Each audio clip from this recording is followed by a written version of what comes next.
बानो काफ़ी ज़्यादा परेशान होती है और अपनी माँ से कहती है कि आपने जो बातें ईर्षा से की हैं, आपको ये बातें नहीं करनी चाहिए थी। आप नहीं जानते हैं कि ईर्षा इस तरह की लड़की नहीं है। आपको गलतफ़हमी हुई है, क्योंकि उसने तो कभी इस चीज़ का इज़हार किया ही नहीं था कि वो जमशेद से प्यार करती है। इसलिए उस पर सारा इल्ज़ाम डालना ये सरासर गलत है। मैं इस चीज़ को नहीं मानती हूँ। आगे से उसकी माँ कहेगी कि नहीं, उसने पैसे की लालच में आकर कमाल से शादी की है और मेरे बेटे की ज़िंदगी तबाह की है। कुछ ना कुछ तो ऐसा था ही कि जिसकी वजह से ये सारा माजरा तय हुआ है। आगे से काफ़ी ज़्यादा बहस हो जाती है माँ बेटी में, और वो दोनों आपस में काफ़ी ज़्यादा बहस करती हैं और कहती है कि आपको नहीं पता है कि ईर्षा आपकी बातों की वजह से कितनी हर्ट हुई है और उसको कितनी तकलीफ़ हुई है आपकी बातों की वजह से। आपको इन बातों का बिल्कुल भी इल्म नहीं है। आपने जो किया काफ़ी गलत किया है। ईर्षा जमशेद के घर जाकर उसको साफ साफ ये भी कह देती है कि खबरदार, तुमने मेरे मामलात में इंटरफेयर करने की कोशिश की, तुम बार बार मेरे सामने क्यों आ जाते हो। आगे से वो कहेगा कि वो महज एक इत्तेफाक था, मैंने जानबूझकर ऐसा कुछ भी नहीं किया है। जिस पर वो कहती है कि ऐसे तुम मुझे देख रहे थे तो बिल्कुल शक हो जाना था कि मैं तुम्हें जानती हूँ। आखिरकार वो तुम्हें जानने लग जाएगा। आगे से वो कहता है कि ये हकीकत कल को तो खुलनी है, अच्छा है कि आज ही खुल जाए तो बेहतर है। आगे से ईर्षा कहती है कि इसका मतलब है कि तुम मेरे घर को ख़राब करना चाहते हो, इसके अलावा तुम्हारा और कोई भी प्लान नहीं है। जिस पर वो कहता है कि तुमने अपना घर खुद ख़राब किया है, मैं इन बातों का ज़िम्मेदार नहीं हूँ। जो कुछ होगा तुम्हारी ज़िंदगी में तुम्हारी मर्ज़ी से हो रहा है। आइज़ल ने बड़ी ही चालाकी के साथ सुनकर सारी बातें रकम जो है वो जमशेद के घर दे आती है, जिसकी वजह से वहाँ जाकर कहती है कि ये सारा कुछ उसने ईर्षा ने ही भेजा है।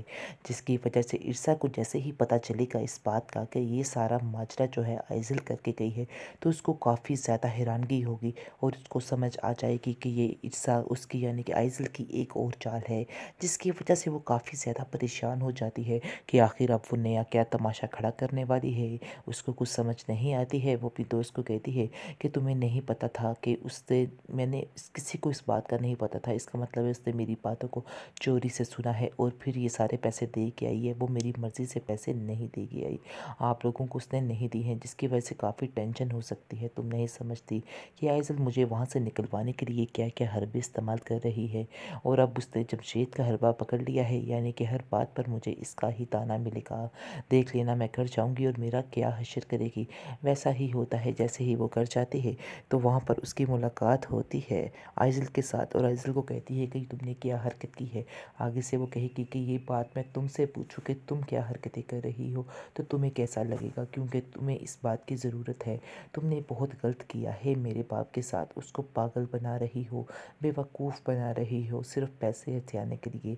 आगे से वो कहती है कि नहीं, ऐसी कोई बात नहीं, मेरी दोस्त को इन पैसों की ज़रूरत थी। आगे से आइज़ल कहेगी कि मैं बड़े ही अच्छे तरीके से जानती हूँ कि दोस्त को या जमशेद को इस पैसों की ज़रूरत थी।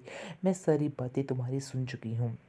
दिल तो मेरा यही है कि मैं तुम्हारी सारी बातें खोलकर बाबा को बताऊं, ताकि तुम्हें दिक्कत देकर इस घर से बाहर निकाल दें। आगे से वो कहेगी कि नहीं, तुम ऐसा नहीं करोगी। आगे से वो कहेगी कि फिर तुम्हें खुद इस घर से बाहर निकलना होगा, क्योंकि मैं तुम्हारा वजूद इस घर में बर्दाश्त नहीं कर सकती हूँ। जिस पर वो कहती है कि ये ऐसा तो हरगिज़ नहीं होगा, मैं कभी भी इस घर से बाहर नहीं निकलूँगी, क्योंकि मेरा इससे कोई ताल्लुक वास्ता नहीं है। मेरी दोस्त को ज़रूरत थी पैसों की, इसलिए वो बात कर रही थी। आगे से वो कहती है कि ये वही लड़का है ना जिसका एक्सीडेंट हुआ था, तो तुम भागी भागी उसका पता लेने चली गई थी। आखिर क्या वजह थी। आज सारा ये पोल खुलकर ही रहेगा। आप देखेंगे कि बात बात पर उसको ब्लैकमेल करती है और कहती है कि तुम्हारी इस बात का जैसे ही मेरे बाप को पता चलेगा, वो तुम्हें दिक्कत देकर इस घर से बाहर निकाल करेगा। ये बात अपने दिमाग में बिठा के रखना। इस पर ईर्षा कहती है कि बहुत ज़्यादा टेंशन में हूँ, तुम क्यों मेरा पीछे पड़ गई हो, यानी कि मेरी जान क्यों नहीं छोड़ देती, आखिर मैंने तुम्हारा क्या बिगाड़ा है। इस पर वो कहती है कि बिगाड़ा तो कुछ नहीं, लेकिन बहुत कुछ बिगाड़ रही हो और बिगाड़ने की कोशिश कर रही हो। तुमने मुझे चैलेंज करके बहुत ही गलत काम किया है। तुम ये बात अपने दिमाग में बिठा के रखो, क्योंकि मुझे चैलेंज करना कोई आसान काम नहीं है। अब मैं तुम्हें इस घर से जैसे धक्के देकर बाहर निकालूंगी, तो फिर तुम्हें जाके समझ आएगी। आगे से वो कहेगी कि मेरा तो और कोई ठिकाना भी नहीं, तुम ये बातें ऐसे मत करो, प्लीज़ अपने दिल में जो बातें हैं वो सारी निकाल दो। मैं सब कुछ भूलने के लिए तैयार तैयार हूँ जो कुछ तुमने किया, और तुम भी भूल जाओ और मुझे एक्सेप्ट कर लो। आगे से वो कहेगी कि नहीं, मेरी ज़िंदगी में तो ऐसा हरगिज़ नहीं हो सकता, मैं तुम्हें एक्सेप्ट नहीं करूँगी, मैं कभी भी तुम्हें अपनी मामा की जगह नहीं दे सकती। आगे से ईर्षा उसको कहेगी कि अपनी माँ की जगह बेशक ना दो, लेकिन मुझे कमाल साहब की बीवी की हैसियत से ही इस घर में रहने दो और वही रिस्पेक्ट दे दो। मैं तुम्हें तुम्हारी माँ होने का तो नहीं कह सकती कि, लेकिन एक अच्छा दोस्त तो हम लोग बन सकते हैं। आगे से वो कहेगी नहीं, ऐसा सारी ज़िंदगी नहीं हो सकता है, मैं अपनी माँ की जगह किसी के साथ शेयर नहीं कर सकती हूँ। वैसे भी मेरी मर्ज़ी ही नहीं थी कि मेरी बाप की किसी के साथ शादी हो, क्योंकि मैं अपनी माँ की जगह किसी को नहीं देना चाहती।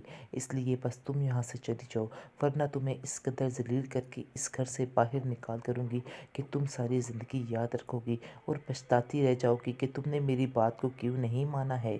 इसलिए बेहतर यही है कि खुद ब खुद यहाँ से चली जाओ। ट्रॉमा से ऊपर किस एपिसोड में आप देखेंगे कि कमाल जो है वो काफ़ी ज़्यादा अहमियत देना शुरू हो जाता है ईर्षा को, लेकिन कहीं ना कहीं वो सासे कमतरी में मुबतला होता है कि वो उम्र में उससे काफ़ी ज़्यादा छोटी है। इस पर उसकी फूफो उसको समझाती है कि ये बातें अपने जहन में मत लाओ, अपने जहन से इस तरह की बातों को निकाल दो, इन बातों का कोई भी फ़ायदा नहीं है। अब वो ये समझो कि तुम्हारी बीवी है और ये बात तुम्हें अपने जहन में रखनी पड़ेगी, जिसकी वजह से कमाल जो है वो काफ़ी तसल्ली में आ जाता है। आप देखेंगे कि जैसे ही उसकी फूफो उसके घर में कुछ दिन के लिए रहने के लिए आती है, क्योंकि आइज़ल ने तो उसके दिमाग में डाला होता है कि ये लड़की ठीक नहीं है, लेकिन जैसे ही वो इन दिनों रहेगी ईर्षा के पास तो उसको अंदाज़ा हो जाएगा कि ईर्षा बहुत ही अच्छी लड़की है, और इस तरह से हर बात में वो ढाल बनकर खड़ी हो जाया करेगी ईर्षा के लिए। और ईर्षा को भी अपनी फूफो की वजह से काफ़ी सपोर्ट मिल चुकी है, और वो बार बार उसको कहती हैं कि तुम्हें कमाल का ध्यान रखना होगा, ये बात ध्यान रखना, और तुम दिल छोटा मत किया करो आइज़ल की बातों पर। वो अभी बच्ची है, बच्ची तो खैर तुम भी हो, लेकिन तुम्हें अब इस बातों का ध्यान रखना है। लेकिन तुम्हारी इस घर में जो हैसियत है वो तुम बड़े अच्छे तरीके से जानती हो। आगे से वो कहती है कि कमाल तुमसे बहुत ज़्यादा प्यार करता है और तुमसे मज़ीद करेगा, लेकिन तुम्हें उसकी हर बात का ख्याल रखना होगा और आइज़ल की छोटी छोटी बातों को इग्नोर करना होगा। इग्नोर किए बगैर कुछ भी नहीं हासिल हो सकता है। जिस पर वो कहती है कि फूफू जान, मैं आपकी सारी बातें समझ रही हूँ और मैं आपकी बातों पर ज़रूर अमल करूँगी। इस पर वो काफ़ी ज़्यादा खुश होती है, क्योंकि जैसे ही फूफू उसको कुछ गुस्से में कह देती है या कोई भी बात करती है तो वो उसका बुरा नहीं मनाती है, जिसकी वजह से वो काफ़ी उससे राज़ी हो जाती है और कमाल को भी फोर्स करती है और कहती है कि तुम्हें आइज़ल को समझाना होगा। मुझे ऐसा लगता है कि जैसे आइज़ल जो है वो इसको इस घर में नहीं रहने देना चाहती और आइज़ल ही सारा काम गड़बड़ कर रही है, और मैं नहीं चाहती हूँ कि इतनी अच्छी लड़की हमारे हाथों से निकल जाए। यानी कि वो तुम्हारी जो बीवी बन चुकी है, ये बात तुम्हें जहन में रखनी चाहिए। वो तुमसे काफ़ी ज़्यादा प्यार करती है और तुम्हारा ख्याल इतना रखती है, और तुम्हें भी इस चीज़ की कदर करनी चाहिए। आगे से कमाल कहता है कि मैं उसकी बहुत ज़्यादा कदर करता हूँ, बहुत इज़्ज़त देता हूँ उसको, इसलिए तो उसकी हर बात मानने को तैयार हूँ। आगे से वो कहती है कि नहीं, इसके साथ साथ तुम आइज़ल को भी पूरा पूरा वक्त दो, ताकि आइज़ल को महसूस ना हो कि वो अकेली रह चुकी है। इस पर वो कहता है कि आइज़ल की अपनी जगह है और ईर्षा की अपनी जगह है। ये बात आइज़ल और ईर्षा दोनों को बड़े ही अच्छे तरीके से समझनी होगी, लेकिन मैं जहाँ तक समझ पाया हूँ आइज़ल जो है कभी भी ईर्षा से दोस्ती नहीं करेगी। उसने कहा तो है मुझसे कि वो ईर्षा को दिल से कबूल कर चुकी है, लेकिन मुझे पता है कि ये इसमें कोई हकीकत नहीं है। वो उसको दिल से कबूल नहीं करती है और ना ही अपना कुछ मानती है, क्योंकि मैं जानता हूँ कि वो अपनी माँ से बहुत ज़्यादा प्यार करती है और अपनी माँ को आज तक भूल नहीं पाई है। जिस पर उसको कहती है ईर्षा कि आप फिक्र मत करें, आहिस्ता आहिस्ता सब ठीक हो जाएगा। मैं आइज़ल के दिल में भी अपनी जगह बना लूँगी। हाँ, मैं जानती हूँ कि उसको माँ का प्यार तो नहीं दे सकती, लेकिन अपने दिल में, उसके दिल में अपनी जगह बना कर ही रहूँगी। मुझे यकीन है इस चीज़ का, एक दिन आएगा जब वो मुझसे बहुत ज़्यादा प्यार करने लगेगी। आगे से वो कहेगा कि मुझे इस बात का यकीन है और मुझे तुमसे इसी अक्लमंदी की तवक्को भी थी। इसके बाद आप देखेंगे कि उसकी फूफो जो है सारे घर की ज़िम्मेदारी जो है वो ईर्षा के हाथ कर देती है और कहती है कि तुम उस घर की बहू हो और तुम्हारा ये घर है और तुम्हारा फ़र्ज़ बनता है कि तुम हर चीज़ पर ध्यान रखो, यानी कि हर चीज़ जो है तुम्हारे अंडर ही हो। ये बात आइज़ल को पसंद नहीं आती और वह अपनी फूफो को साफ साफ कह देती है कि ये आपने क्या कर दिया है, जबकि यही है आप ईर्षा को ही अहमियत दे रही हैं।